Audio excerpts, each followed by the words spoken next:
Well, good afternoon, everyone. Nice to see you. Welcome to those people who've joined us online. For those of you who don't know me, and I'm Kate O'Regan, the director of the Bonavera Institute.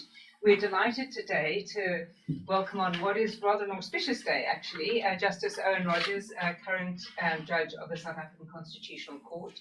Those of you who follow or are following the South African election process will probably know that this morning the Constitutional Court handed down a decision in relation to the question whether former President Jacob Zuma was eligible to be a candidate for election to Parliament in the coming elections at the end of May. Justice Rogers did not participate in that decision because he is currently on long leave. So he's going to be talking about some of the other case law of the Constitutional Court in relation to elections. And as always happens in these Bonavera discussion groups, he'll speak for 15 to 20 minutes and then be followed by our discussant this morning, Sfiso Bernard Kumana. I'm very delighted, Sfiso, that you're here as well. Sfiso is doing his doctorate here at the University of Oxford, focusing in particular on the work and jurisprudence of the African Court on Human and People's Rights, and that jurisprudence has played a role in the electoral jurisprudence of the South African Constitutional Court. So Sfiso will talk about that in particular. So a very warm welcome to Sfiso. As always, we are running this event hybrid, so there are people both here in person and online. And we will also be publishing the first portion of the event, that's a presentation by Justice Rogers and by Sfiso and Kumalo on our website afterwards, but we will not be recording the Q&A. So following Sfiso's remarks, we'll give Justice Rogers an opportunity to have a quick response, and then we'll open to questions. Please, for those of you who are joining us online, feel free to put your hand up. We're in an ordinary format. Yes. Yeah, put your hand up and put your question, or alternatively put it in the chat if you'd feel more comfortable, and people around the room will also get an opportunity to ask questions. So once again, thanks so much for joining us, Owen. It's great to have you here on such a beautiful day. It's not always like this in Oxford. And we're really looking forward to hearing what you have to say. Well, thanks very much for the honour of inviting me to share some of this with you, and it's lovely to be here. Not only did the Constitutional Court give a judgment this morning concerning Mr. Zuma's entitlement to be a Member of Parliament at 2 o'clock our time, which I think will be, I'm not sure, 1 o'clock your time, so maybe it's just about to happen. They will be giving judgment in 3 joint cases concerning political parties who said they were not able to upload their party lists to meet the deadline because of computer glitches. So that judgment will be out probably before I finish, because I'm not very good at timekeeping. So what I'm going to talk about are questions of independent candidates within our constitutional regime, and touching on how our court has used international and foreign law in engaging with these matters. Before 2019, I think a person reading our constitution could have been forgiven for thinking that our democratic system involved only contestation between political parties. Section 1, one of our founding values, talks about multi-party democracy. Section 19, which deals with political rights, expressly deals with political parties. It doesn't mention independent candidates. Section 46, importantly, which deals with the composition of our National Assembly, talks about an electoral system which is to be prescribed by national legislation, but it must be one, quote, which results in general in proportional representation, and I'll come back to that in a moment. There were transitional provisions in the schedules to the interim and final constitution which set out the rules for the first constitution, the first election to take place after the enactment of the final constitution, and that made provision only for contestation by political parties and was incompatible with independent candidates. By contrast, the provisions of the constitution dealing with municipalities expressly said that a municipal system of election could be one involving including independent candidates or just party contestation. But I said Section 46 dealt with the composition of Parliament and that it should in general result in proportional representation. Proportional representation is really only consistent with party contestation. Everyone in South Africa up to now, including in the most recent court cases, has accepted that if independent candidates can compete, an independent can only hold one seat regardless of how many votes they get. To use some round numbers, 18 million people approximately are likely to vote in our elections based on the elections 4 years ago. And our parliament consists of 400 seats. So roughly speaking, a voting quota, the number of votes to get one seat is 45,000. Now, if only political parties contest the election, it's easy to devise a formula where everybody gets that number of seats, which is proportional to their multiples of 45,000, just to use that example. Once you've allocated all the whole multiples of 45,000, you'll have a series of seats allocated, but every party will have some leftover votes which don't add up to another 45,000, and there are formulas for allocating those leftover votes as well to the parties whose leftover votes are the highest. So theoretically, a small party which didn't get even 45,000 votes and didn't get one seat in the first cut might have the highest number of leftover votes, for example, 39,000 votes, and it would then get awarded a seat. So that the potential for departure from proportional representation is minute. If independent candidates are allowed to stand, proportional representation is thrown into confusion. If you take a very extreme case, say 10 independent candidates stand, but they're exceedingly popular, and they get 9 million of the 18 million votes, that will mean that they will get 10 seats out of 400, which translates into this, that 50% of the votes will be represented by 2.5% of the seats. Now, for the remaining 390 seats, which go to the political parties, you can, of course, achieve proportional representation, but that means stripping out half of the votes and arriving at a new voting quota, which on my rough figures would now be down from 45,000 to 23,000 votes. And you will then find that there will not be proportional representation for the 18 million people who voted, but only for the 9 million who voted for political parties.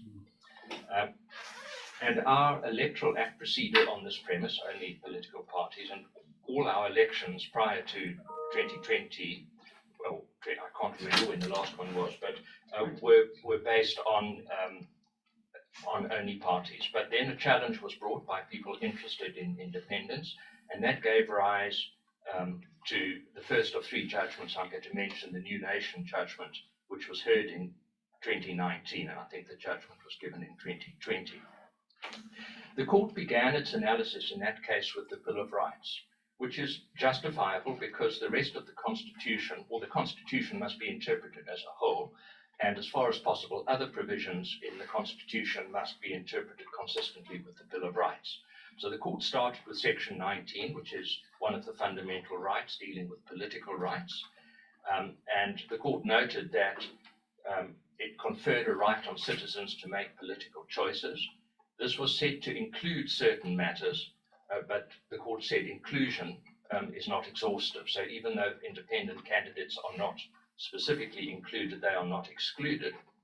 And then the court also emphasized that under Section 19(3)(b), one of the fundamental rights is that every adult citizen without limitation is given the right to stand for political office, or public office. It doesn't say in terms that to stand as an MP, which is a public office, you have to do so as a member of a party. The court also looked at Section 18, which is another of our fundamental rights dealing with the right of association, one of the shortest stated rights in our Bill of Rights. It simply says everyone has the right to freedom of association. That clearly has a positive component, the right to associate and form associations. The question was whether there was a negative component, whether the freedom of association included the right not to associate. And that is relevant in the context of independent candidates, because they say we must have a right to contend politically and not be forced to do so by only associating with others. It was on the question of this negative component of the fundamental associational right that our court made use of international and foreign law. The gateway to having regard to international and foreign law in South Africa is Section 39 of our Constitution, and that says that, among other things, when interpreting the Bill of Rights, the court must have regard to international law and may consider foreign law. So international law in this context, there is a common law of international law, but it mainly concerns rights and obligations which multiple states have taken on themselves, usually by way of conventions. And foreign law is concerned with the domestic law of individual states. Under the rubric of international law, our court first referred to the jurisprudence of the European Court of Human Rights. In a 1981 case, Young, a closed shop agreement made continued employment on the British Railways dependent on membership of one of 3 trade unions, and there was a challenge to that. It was said to be inconsistent with the associational right which is guaranteed in Article 11 of the European Convention for the protection of human rights and fundamental freedoms. Interesting aspect of international law, strictly speaking, that's not an international law of which South Africa is a part. It's a European convention, but it is regarded as relevant international law. Even though in the case of Europe there were preparatory documents which suggested that the states had considered and expressly decided not to include an express right not to associate, the court at that stage, this was in 1981, was willing to say that Article 11 did not permit every kind of compulsion in the field of trade union membership. That was said to, quote, strike at the very substance of the freedom it is designed to guarantee. It was a bit of a halfway house at that stage, but in 1993, in another case, Sigurjonsson, that dealt with an Icelandic regime which required a taxi driver to belong to a taxi association if he or she wished to practice their trade. And the challenger said that the association's articles of association were contrary to his particular views and political views, and that membership was contrary to his interests. And in that case, the European Court traced subsequent developments in associational rights since Young and concluded that it should be categorically held that Article 11 encompassed a negative right of association. But the European Court left open the question whether the right not to associate stands on an equal footing with the right positively to associate. Still in the realm of international law, our court then turned to the judgment of the African Court on Human and People's Rights, the Tanganyika Law Society case from 2011. That was closer to home geographically and also closer to home in subject matter, because there what was being challenged was a constitutional amendment in Tanzania which required candidates in presidential, parliament and municipal elections to be members of and sponsored by a political party. One of the challenges was based on the associational right in Article 10 of the African Charter on Human and People's Rights. But in this reliance, there was a wrinkle, because Article 10.1, which contained the general statement of the associational right, then went on in sub-article 2 to say, quote, subject to the obligation of solidarity provided for in Article 29, no one may be compelled to join an association. So the right not to associate was express, and it was the very absence of that express right in our Section 18 which gave scope to this whole debate. The African Court unanimously held that freedom of association is negated if an individual is forced to associate with others. It was also negated if other people were forced to join up with that individual. So freedom to associate implied freedom to associate and not to associate.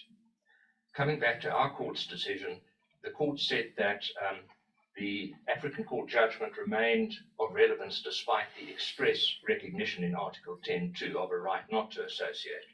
Our court recognized that the European decisions were more closely in point because the European associational right, like ours, is non-specific about the negative component. Furthermore, in South Africa, the interpretation of our Bill of Rights wasn't encumbered by the preparatory documents which existed in Europe, which suggested a conscious decision there not to include the negative right. Nevertheless, the African Court's pronouncement about the content of the freedom of association was, in our court's view, not dependent on the existence of Article 10.2, and international jurisprudence, so the court held, suggested that this Article 10.2 could be regarded as a out of abundance of caution provision rather than as a necessary adjunct. In regard to foreign law, our court also had regard to German jurisprudence on Article 9.1 of the German Basic Law in the Canadian case of Levine, 1991, on Section 2D of the Canadian Charter. And with regard to the Canadian case, our court quoted a passage distinguishing between some associations which are accepted because they are an inherent part of society. Can't make a choice not to belong to a family, for example.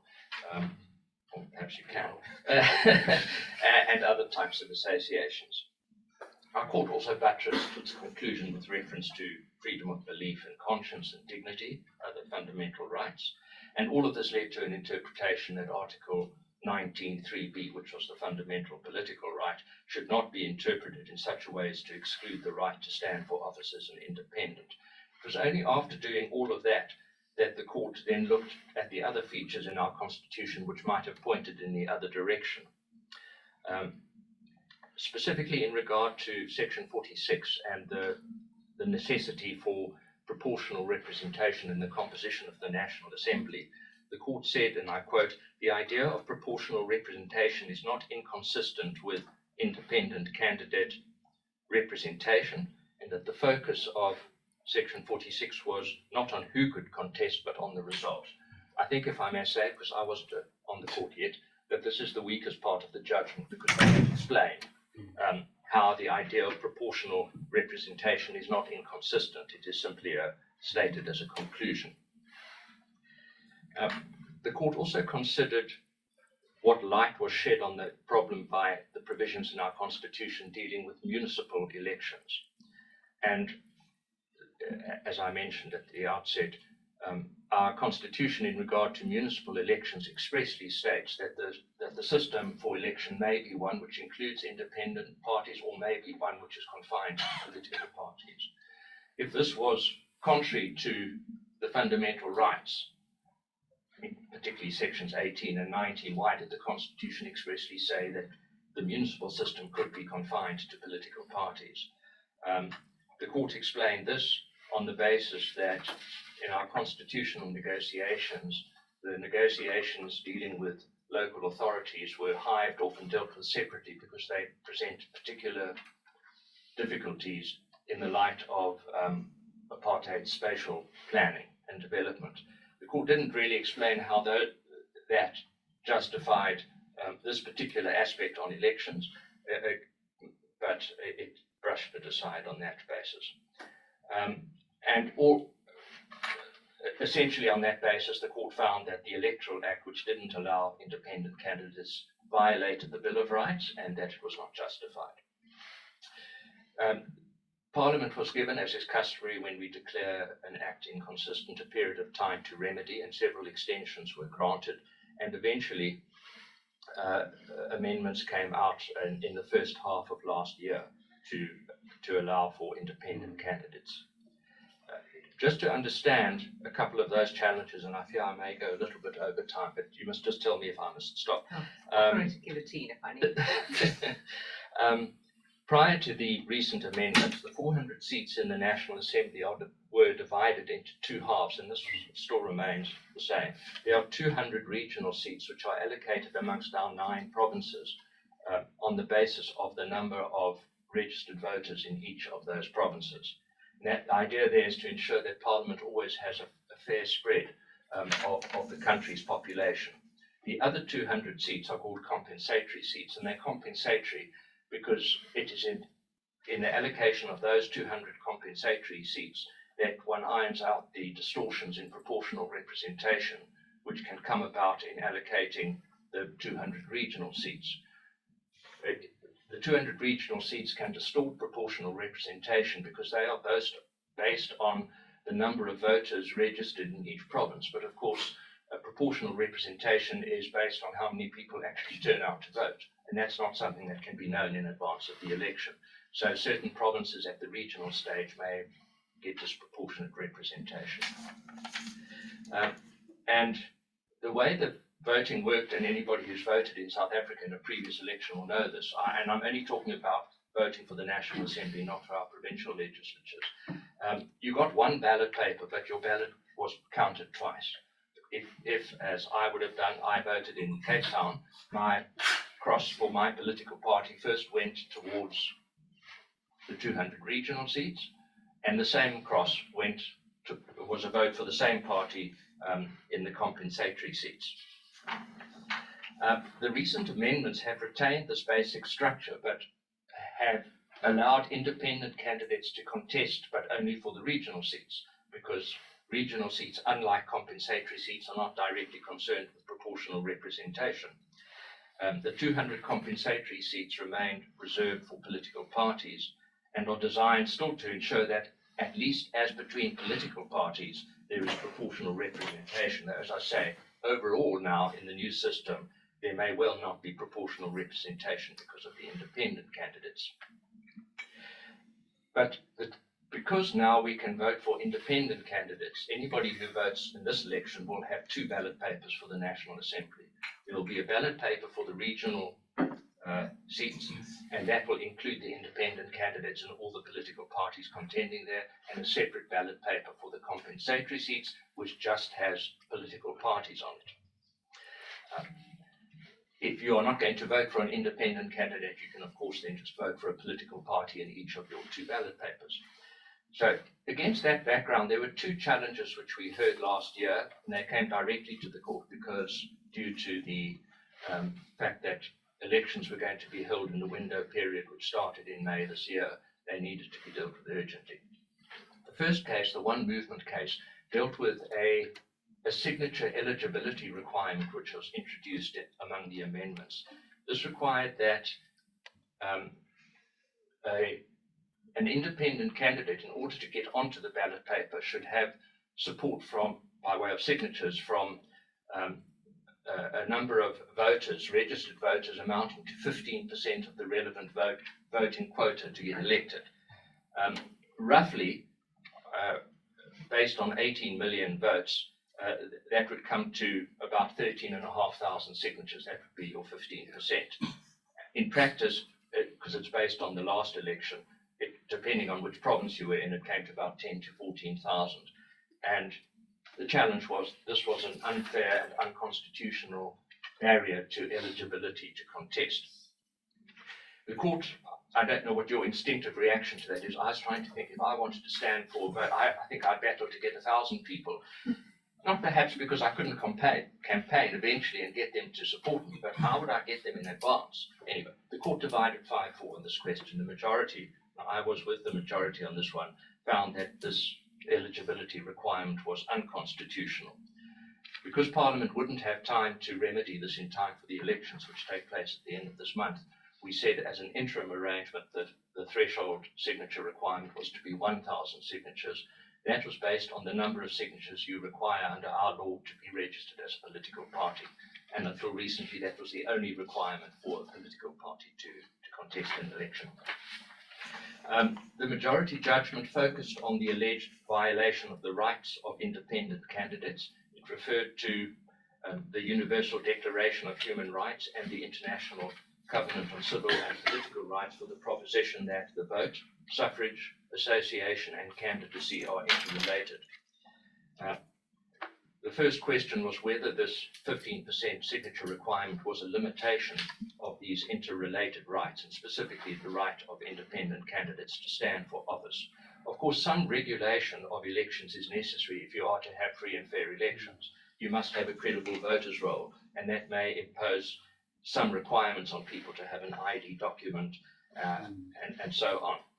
But the majority reviewed the court's jurisprudence on the question of limitation and held first that a measure giving effect to a right will nevertheless also amount to a limitation of that right if its probable consequence is that those who want to exercise the right will be unable to do so even if they act reasonably in pursuit of the right.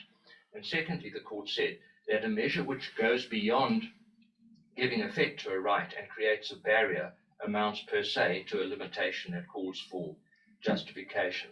In our case, the majority found the signature requirement was a per se barrier because the evidence from the IEC and Parliament showed that the very intention of the signature requirement is to impose a barrier. They were concerned that if you didn't have an eligibility requirement of this kind, you'd be swamped with independent candidates, and you'd have long ballot papers sort of trailing out of the ballot box, and on top of that, it would be expensive and people would get confused. So they were actually wanting to act as gatekeepers as to who could contest. And that was, so it was a barrier. It was not so much giving effect to a right. That then raised the question, well, since this is a limitation of the fundamental right, is it justified?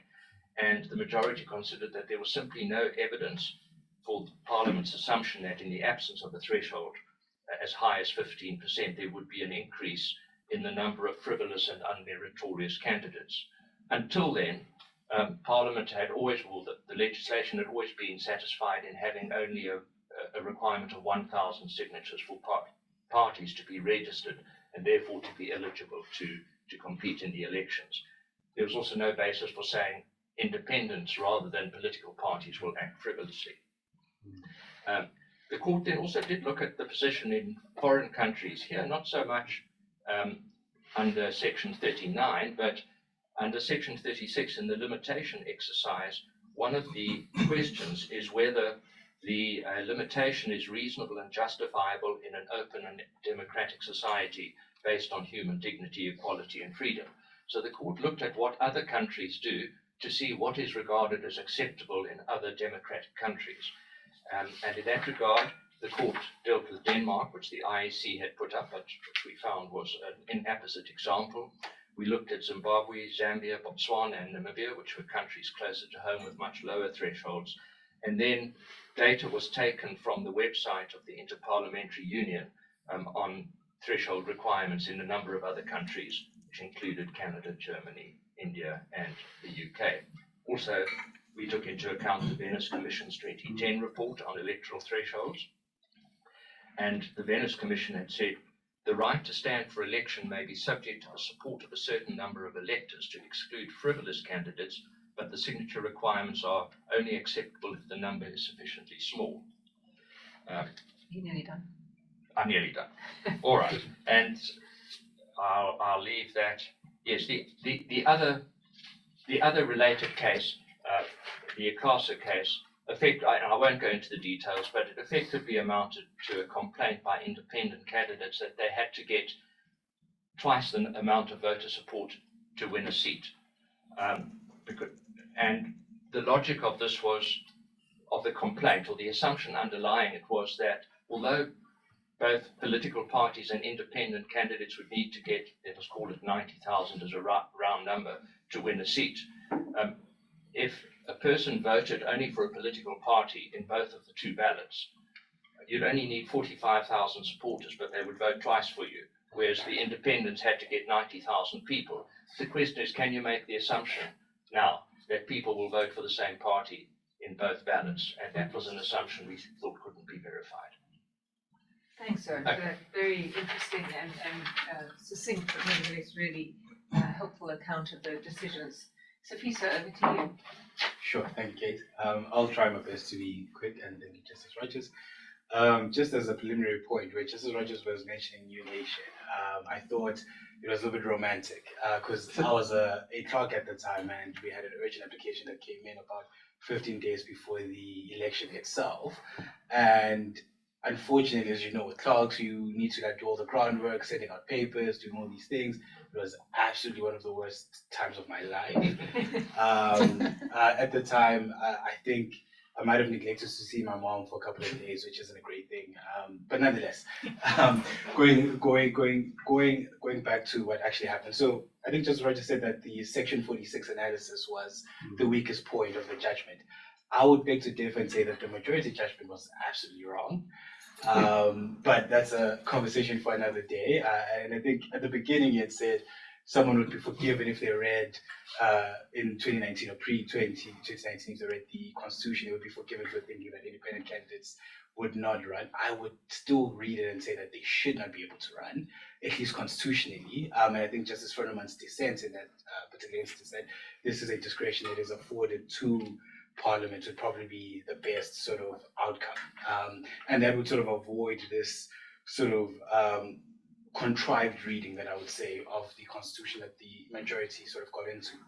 And I'm then going to say a few points about sort of the citation of international law. I think I'm going to start off by caveating it. I'm going to have a caveat, a big caveat that says, I think Justice Kate O'Regan, Professor O'Regan, in 2011 had a paper that speaks about the jurisprudence of exasperation. And I think what we see in a lot of these cases, particularly cases that deal with elections or highly political cases, I think the Constitutional Court finds itself exasperated by the current affairs in South Africa.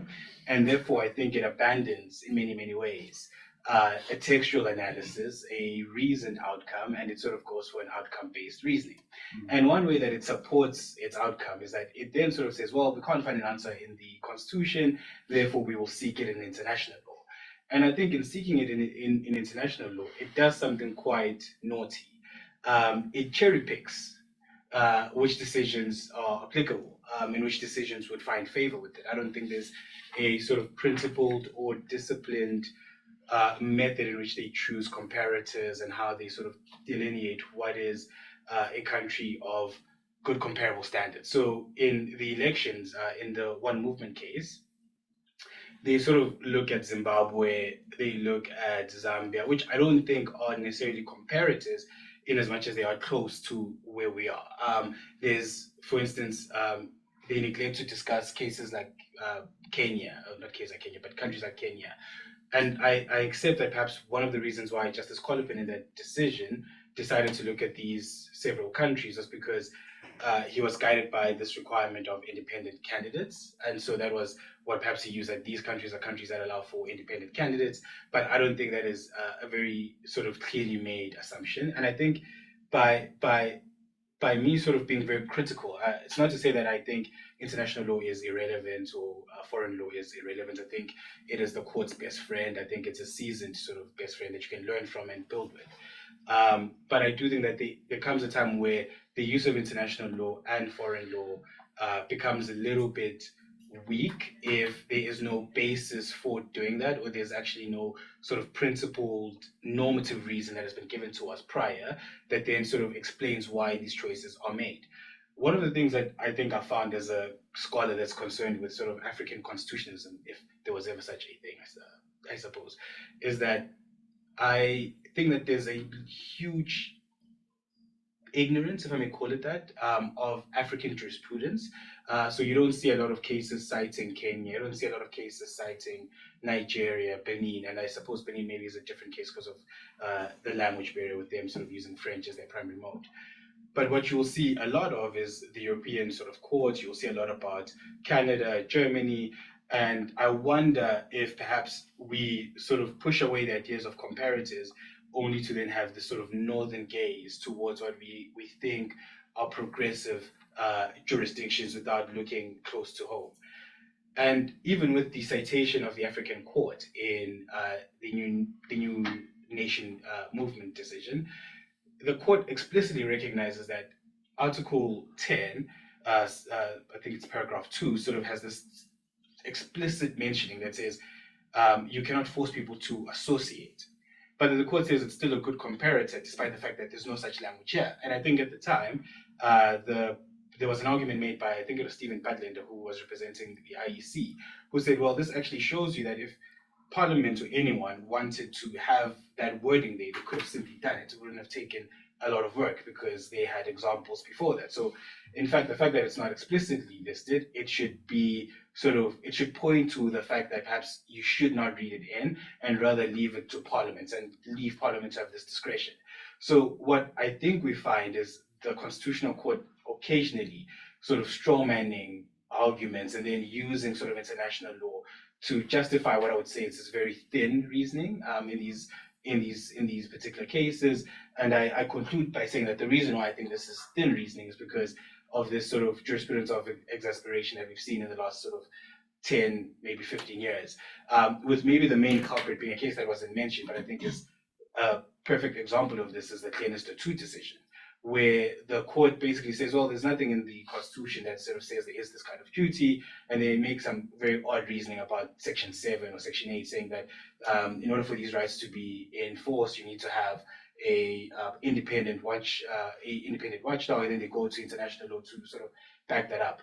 While I think the outcome is an attractive outcome, I think the reasoning is superficial and sort of shows a court that's undisciplined, I may say. So I'm a little bit critical, and I will maybe reserve a lot of the other comments for the debates, but I will sort of leave it here by saying that the citation of the international law and foreign law that we see in these cases is, I believe, at least superficial and also concerning because it sort of ignores quite a large number of other sort of important jurisdictions that are not in the sort of global south, global north, if I may call it that. I'll conclude there. Well, thanks, Lisa. We always do like to have a big debate in the discussion group, so very grateful to you for being forthright and taking a strong view. Justice Rogers, if you'd like to have a quick response to Sviso, you'd be very welcome, and then we'll open to comment. Well, of course, he can say things which I can't say. Yes. Even I find it a bit difficult. I was recently taken to task for suggesting that a colleague of mine was making a straw man argument, which is regarded as uncollegiate. So, yes, the way in which you say the way in which foreign law and international law is used may be an act of exasperation.